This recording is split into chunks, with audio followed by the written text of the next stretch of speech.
You're not on the org chart, Harper. You're just a technical advisor. Please remember your lane. That's what the CFO said when I flagged a security flaw in the product's payment pipeline. A flaw that, if exploited, could have tanked the entire Series B. I had the patch ready, documented, signed off by audit. But that smug weasel, grinning like his Shopify vest made him immortal, just closed my tab on the shared screen and said he'd loop devs in later.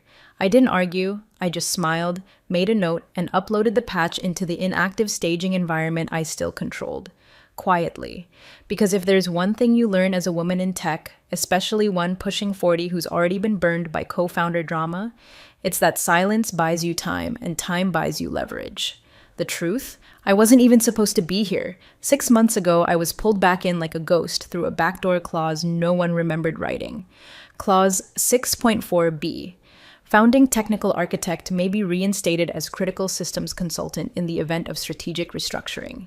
Translation: if shit hits the fan, bring Harper back. Well, it hit. Hard. Their original platform was held together by Red Bull, wishful thinking, and 6-year-old AWS credits. The CEO, Tyler, had begged me to return after their launch window collapsed. Back-end failures, data leaks, user churn so high it made VCs nervous. I took the call while cooking dinner, didn't say yes right away, made him read the clause aloud, just to hear the humility crack in his voice. Then I came back, and like I always do, I fixed it.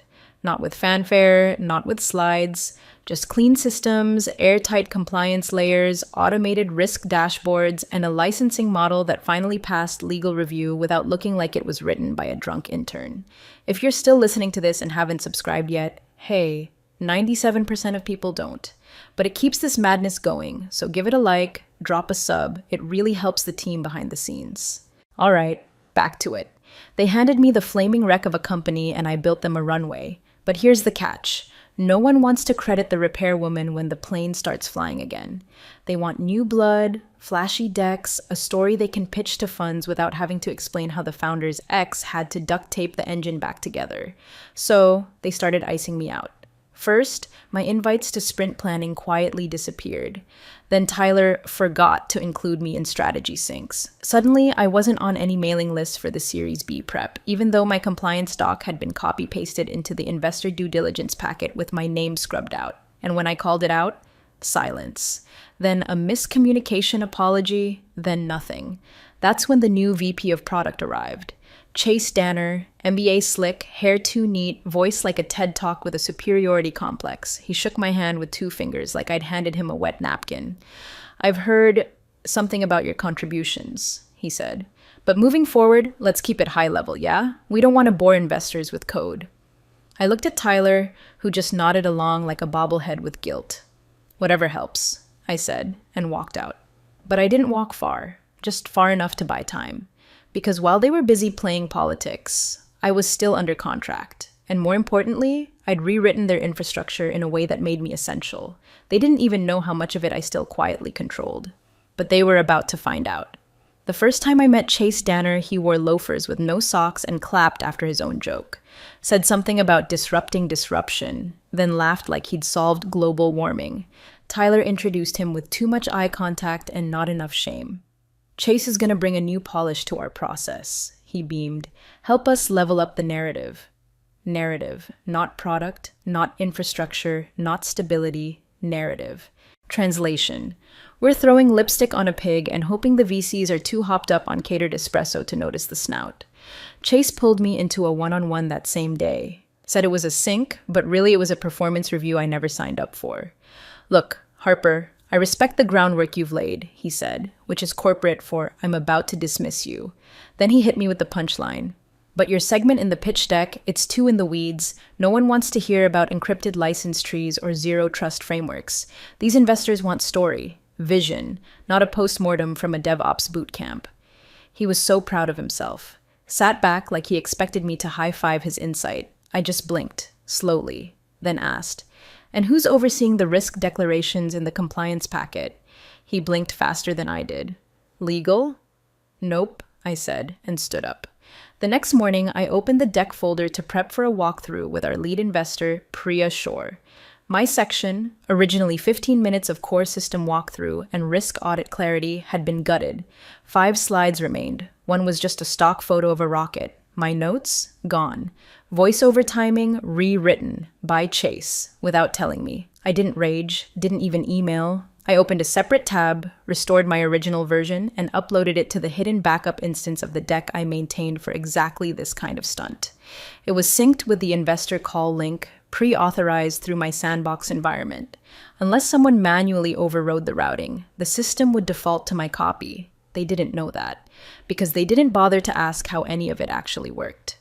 Meanwhile, Tyler was off shaking hands and Chase was doing LinkedIn self-congratulations, bragging about product leadership at the intersection of vision and execution. I swear these people treat buzzwords like seasoning. Dump on enough and maybe you won't notice the chicken's raw. But buried in their beloved Series B term sheet, page 12, subsection 5.1, footnote B, was a quiet little clause. Product and compliance demo must include contributions from designated system architect Harper Reeves, classified as mandatory contributor for term sheet validity. Legal language. Dry, dull, deadly. The kind of thing no one reads because it doesn't have a chart or a pull quote. But I'd written it.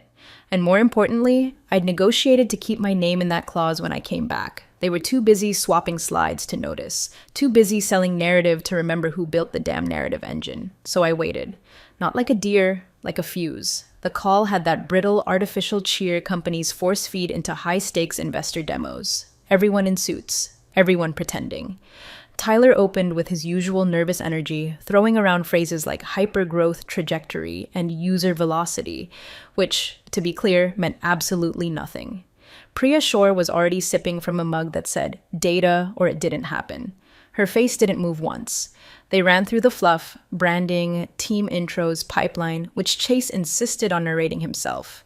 He was slick, I'll give him that. Knew how to fill a slide with shiny buzzwords and make mediocrity sound like genius. But I watched his jaw twitch every time Priya asked a technical question he had to redirect. That's when my name would come up, begrudgingly, like a pill stuck in his throat. And now, he said, with the cadence of a man handing off something he wants no part of, we'll hear briefly from our systems advisor, Harper Reeves, to walk us through compliance and IP structures. I was already unmuted. Slide 11, the one he'd gutted and replaced. But thanks to the backup route I'd wired weeks ago, my original deck loaded instead. And there it was, my voiceover syncing cleanly, visuals crisp, full schema in motion. The data integrity validation map populated in real time. The risk flow animation ran flawlessly. Investors leaned in. Even Priya looked up. I'd made it exactly 2 minutes in. Just long enough to explain how our IP is sandboxed into license-specific sublayers, making misuse traceable and prosecution airtight. When Chase cut in. Not gently, not diplomatically, just raw ego and panic. Harper, stop. You're fired. Leave now. You're done here. He said it live, on the call, in front of every investor. No eye contact, just words delivered like a blowtorch to the throat. I didn't flinch, didn't breathe, just reached forward and closed the laptop. No dramatic pause, no speech, just a faint smile like I'd been expecting it, because I had. I stood up, walked to the window of my apartment, watched a bird land on the neighbor's AC unit, then pulled out my phone and sent one text to my lawyer. Trigger clause 8.2b. No emoji, no explanation. He'd know what it meant. Back in the Zoom, I'm told, silence bloomed like mold. One investor adjusted her glasses. Another unmuted, hesitated, then muted again. Someone typed in the chat. What just happened? Tyler froze. Chase acted like he'd just kicked over a chair and didn't know how to pick it back up. Their CTO, who had barely looked up the whole call, started frantically flipping through the term sheet printout in his lap. And Priya? Priya said nothing. She just lowered her mug, set it gently on her desk, and opened a PDF. Page 2, clause 2.4. And I was no longer in the room to explain what it meant, but they were about to find out. The first words that broke the stunned vacuum after I logged off came from Priya Shore, and they weren't warm. They were clinical, razor sharp, and so calm they made everyone on that call feel the temperature drop 10 degrees. Why was Miss Reeves removed mid-presentation? It wasn't a suggestion. It wasn't curiosity. It was discovery protocol. Tyler blinked so hard I'm surprised his contacts didn't eject. He opened his mouth and nothing came out for 3 full seconds. Then he leaned toward the camera, like proximity would somehow sell the lie better. We've been realigning strategy internally, he started. We felt it was time to, streamline. Stop. That was Priya. Just one word. Not raised, not rushed, just definitive. She didn't even look up from the printout in her lap. Clause 2.4, she said, flipping the page once for effect. Funding is contingent on Harper Reeves's active participation in the design, delivery, and support of all core infrastructure systems through the close of Series B. Another pause. Then, who approved this firing? The silence was the kind that makes your eardrums hurt. Tyler's face flushed. The CTO looked like he wanted to melt through his chair. Legal wasn't even in the room. Or if they were, they sure as hell weren't raising their hand. Chase, ever the frat house philosopher, shrugged like he'd just spilled beer on a rug. She wasn't essential, he said. We've got everything covered. That was the moment Priya took off her glasses. If you've ever seen an investor remove their glasses mid-call, you know. It's not to clean them. It's not about vision. It's the calm before they open the emergency exit door mid-flight. Covered, she repeated slowly. So the license key management she authored, who owns those now? Crickets. The liability schema for third-party data handling that passed audit last week? Chase blinked like she'd spoken Swahili. The compliance framework that your legal team included verbatim in the diligence packet? She leaned forward. Are you telling me none of that required her active participation? She was just technical, Tyler offered weakly. We have others who signed off on this? No answer. Because here's what they didn't get, what most men like Chase never get. They thought I was the code monkey. The quiet one in the corner typing syntax and mumbling about compliance. They didn't realize I had embedded myself like a spinal cord into every function they now relied on to pass legal, to secure data partners, to even hold the Series B term sheet together. I wasn't a node, I was the backbone. And now the skeleton had walked off. What happened next wasn't drama, it was decay. The realization spreading through every exec in that room that they had no map, no compass, and the forest fire was already burning. Chase tried again. We'll get her back on. It's just a contract issue. Priya cocked her head. You fired her live on a recorded investor call after her segment began. That's not a contract issue. That's a breach. She muted herself. Then she left the call. Not a flounce, not a tantrum, just a precision kill shot and exit.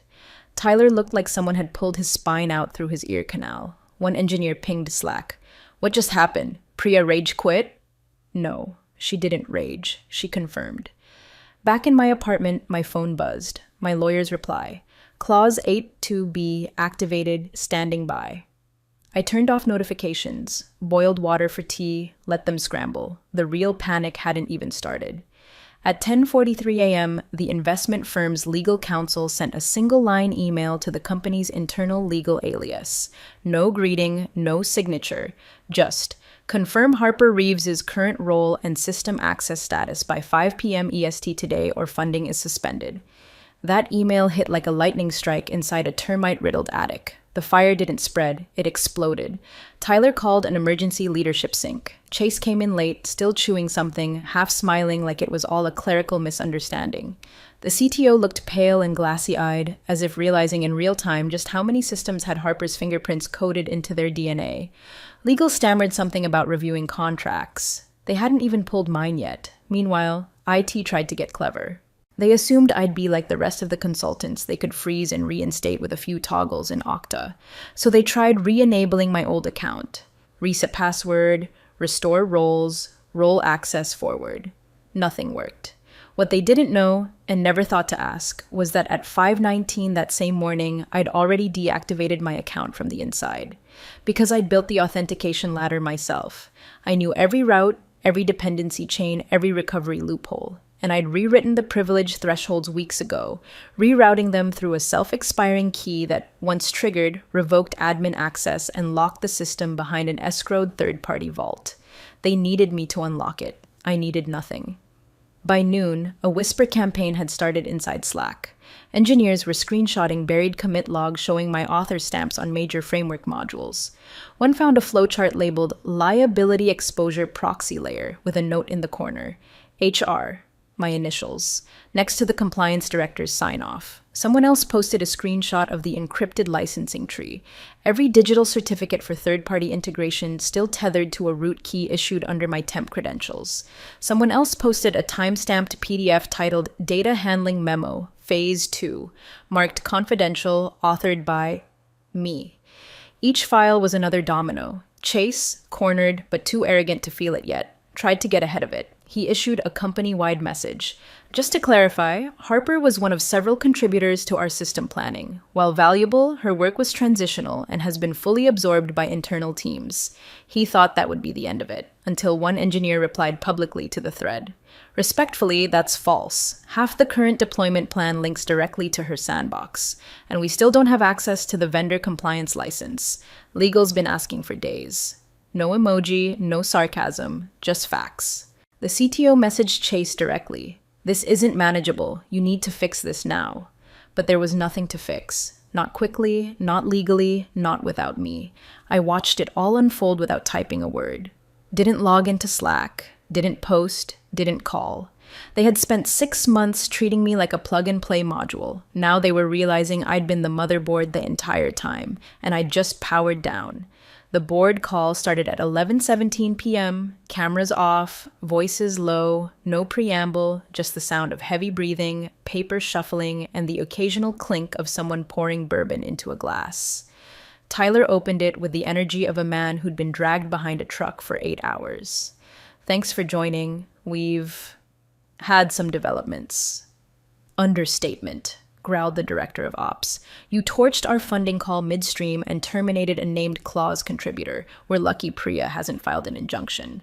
The general counsel cleared his throat like he wished he could legally dissolve into mist. I've reviewed the term sheet again. Clause 2.4 is non-negotiable. Harper Reeves's involvement is not symbolic, it's structural.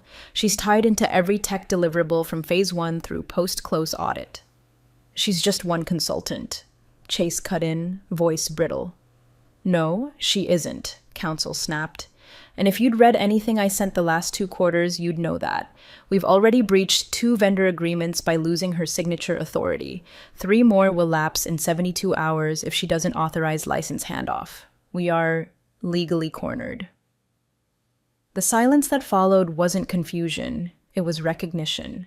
They weren't running a company anymore. They were standing in the middle of a controlled burn with gasoline on their shoes. An emergency outreach went out to me that night, sent through 3 different inboxes, 2 text messages, 1 Slack DM from Tyler himself, labeled high priority by just need to talk. I watched them all come in, unread. I didn't answer. I had no reason to. They'd made their decision. I was just letting them live in it. The next day, Priya's team released a quiet inquiry to a background verification service. Standard due diligence stuff, except this time it wasn't about code or compliance. It was about character.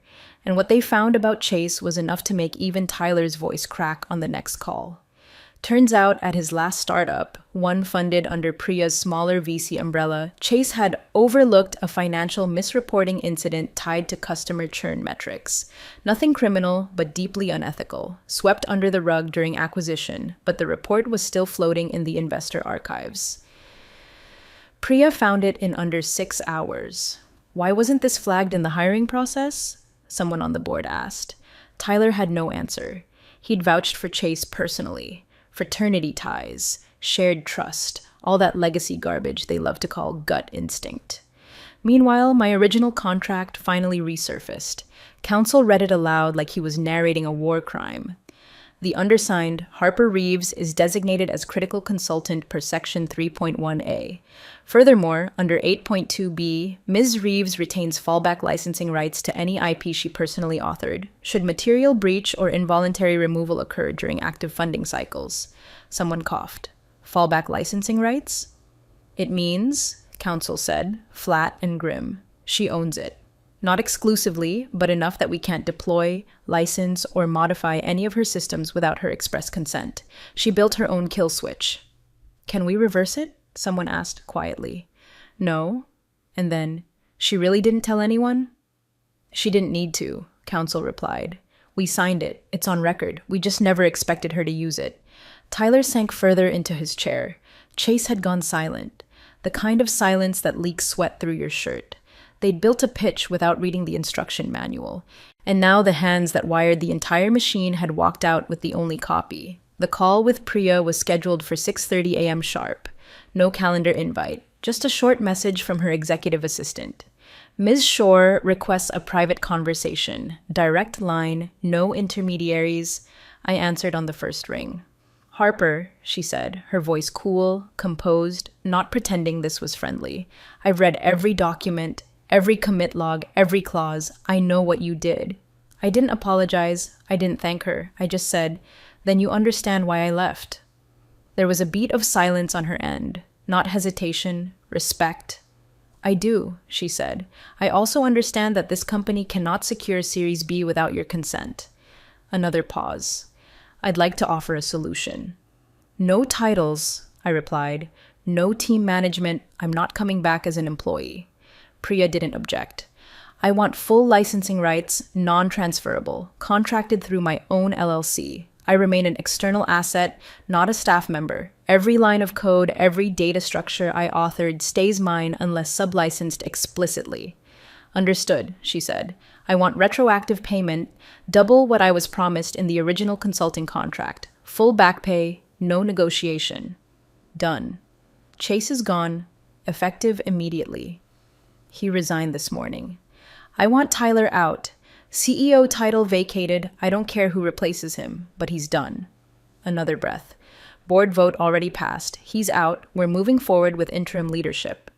And finally, I said, letting my voice rest at full volume for the first time all week, any system or product dependent on my infrastructure moves forward only with my written approval. No overrides. I want final sign-off authority written into the license agreements for anything touching compliance, access control, or deployment. I heard her exhale, not in frustration, but like someone taking their hands off the wheel and realizing it's finally safe. Not revenge? She asked. No, I said. Control. A moment passed. Then, all of it. Done.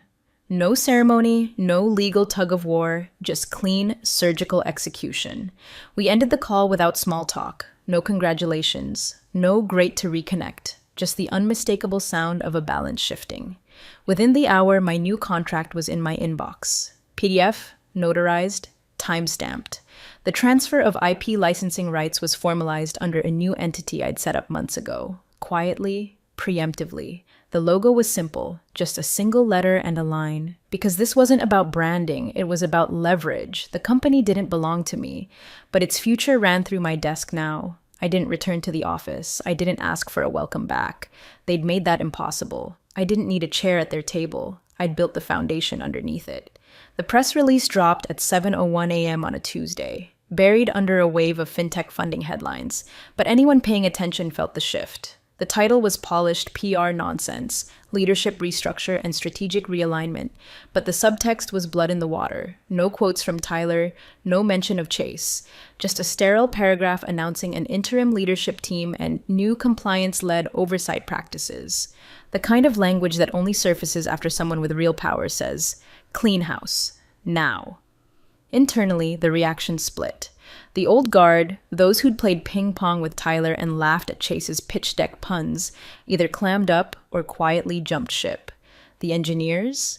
They started unarchiving old threads with my name on them, threads that now read like prophecy.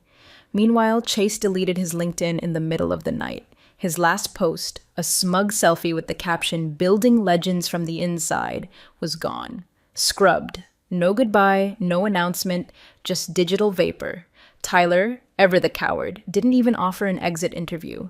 According to Slack whispers, he told the board he needed a mental reset and fled to some forest-drenched wellness retreat in Oregon where rich men pretend ayahuasca can erase failure. He's probably journaling in a yurt right now, writing affirmations about reclaiming founder energy. And me? I didn't show up. Not physically. My return came through a shell entity. NVS 42 Solutions LLC. No logo, no employee list. Just one binding function: exclusive licensor of all infrastructure code authored by Harper Reeves between Q2 and Q4 of the current fiscal year. Every system that mattered, it now operated under a sub-licensed key through NVS 42. Access required my sign-off. Deployment required my signature. The company couldn't push an update without my green light. They didn't even get to say my name anymore, just our external compliance architecture partner. Let them explain that on their org chart. The first investor call post-chaos was delicate, cameras on, smiles too wide, acting like the building hadn't just been fumigated from the inside out. Priya led it with calm precision, laying out a new roadmap filled with phrases like maturity framework and risk-aligned growth. Then, halfway through, she said, "And now we'll return to the technical compliance overview led by our licensed systems architect." She didn't say my name. She didn't need to. I unmuted. The waveform pulsed. "Let's proceed from slide 11, I said, voice even, unaffected, where I left off. And then I spoke. Clean, sharp, just facts. No preamble, no emotion, just structure, assurance, and exactly the kind of language that makes venture capitalists feel like their money's been blessed by a deity with a legal pad. When I finished, I clicked mute. No one said a word. Not Priya, not the interim CEO, not the investors, not a single throat cleared or keyboard tapped. It was the kind of silence that isn't awkward. It's reverence. Not for me, but for control. Because they all understood now, this wasn't my comeback. It was my confirmation. The girl they fired, she never came back. The woman on that call, she never left. It's late. Not midnight late, just that soft, breathable hour when the streets start folding into themselves and no one's in a rush anymore. I'm at a corner cafe, the kind with mismatched chairs and a barista who doesn't judge how long you linger. The tea is lukewarm. The lighting is amber. My laptop hums quietly beside a half-eaten almond tart I forgot I ordered. I'm not in an office. I don't need to be. I check my inbox. No rush, just habit. The latest investor report is sitting there stamped and final. Series B, confirmed. Oversubscribed even. Priya's firm doubled their position. The board voted to make external compliance oversight permanent. And buried in the appendix, there it is in print. All infrastructure systems currently under license to NVS 42 Solutions with final technical authority retained by Harper Reeves. No press release named me. No internal memo welcomed me back. They wouldn't dare, not after what happened. But the paperwork speaks louder than the posturing ever could. I opened the term sheet again. Page 2, clause 2.4. The one they skipped over. The one no one thought mattered. It's still there, unchanged. Funding contingent on Harper Reeves' active participation. Funny thing about clauses, people only care when they break them. I'd built it like a landmine, buried, dormant, silent, until someone stomped hard enough to set it off. My phone buzzes. It's a number I recognize but haven't saved. I don't need to. The message is short. You made your point. You're in charge now.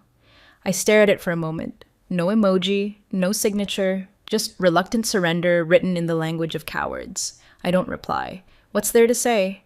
I close the laptop, lean back in the chair, and sip my tea. It's gone cold, but it's quiet here. Clean. No pitch decks, no Slack pings. No one telling me to make myself smaller so their egos can fit in the frame. They cut my mic. I rewired the soundboard.